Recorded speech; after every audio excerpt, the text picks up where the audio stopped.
Focus TV national breaking নিউজে আপনাদেরকে স্বাগতম। আসুন জেনে নিই আজকের প্রধান সংবাদ শিরোনামগুলো। ওমানে সড়ক দুর্ঘটনায় নিহত ৮ প্রবাসীর মরদেহ দেশে এসেছে। শনিবার ১৮ অক্টোবর রাতে বাংলাদেশ বিমানের একটি ফ্লাইট তাদের লাশ শাহ আমানত আন্তর্জাতিক বিমানবন্দরে আসে। এ সময় স্বজনদের কান্নায় বিমানবন্দরে শোকের ছায়া নেমে আসে। স্বজনরা লাশ গ্রহণ করেন। পাকিস্তান মিলিটারি একাডেমির ২৬তম লেডি ক্যাডেট কোর্সের কোর্স ফোর্স সার্জেন্ট বাংলাদেশ সেনাবাহিনীর ক্যাডেট জান্নাতুল মাওয়া পিএমের কমেন্ডেন্টস ওভারসিজ মেডেল পেয়েছেন।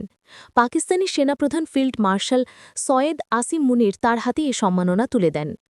রাজধানীর হজরত শাহজালাল আন্তর্জাতিক বিমানবন্দরের কার্গো ভিলেজে লাগা আগুন নিয়ন্ত্রণে আনার পর আহত ২৫ জন আনসার সদস্য সবাই শঙ্খমুক্ত বলে জানিয়েছেন আনসার ও গ্রাম প্রতিরক্ষা বাহিনীর ঢাকা উত্তর জোন কমান্ডার উপপরিচালক গোলাম মাওলা তুহিন।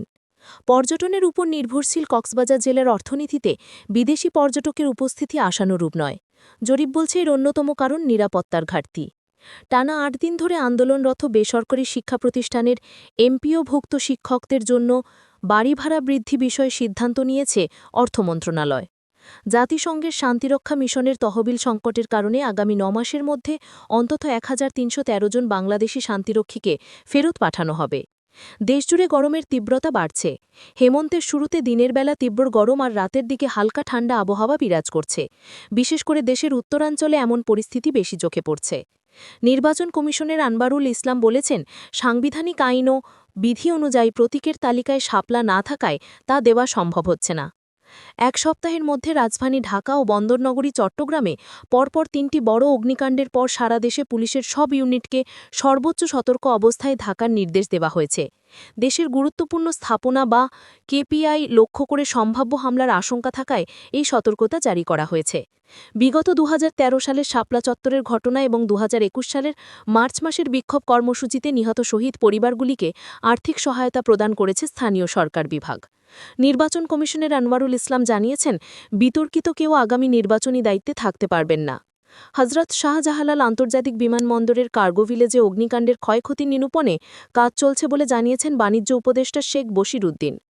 আগামী নির্বাচনে আওয়ামী লীগ অংশগ্রহণ করতে পারবেন না বলে জানিয়েছেন নির্বাচন কমিশনের মোহাম্মদ আনওয়ারুল ইসলাম। সরকার বলেছেন, সাম্প্রতিক সময় দেশের ধারাবাহিক অগ্নিকাণ্ডসহ দেশের বিভিন্ন স্থানে ঘটে যাওয়া অন্যান্য দুর্যোগ পরিস্থিতি নিয়ে জরুরি বৈঠকে বসেছে সরকার।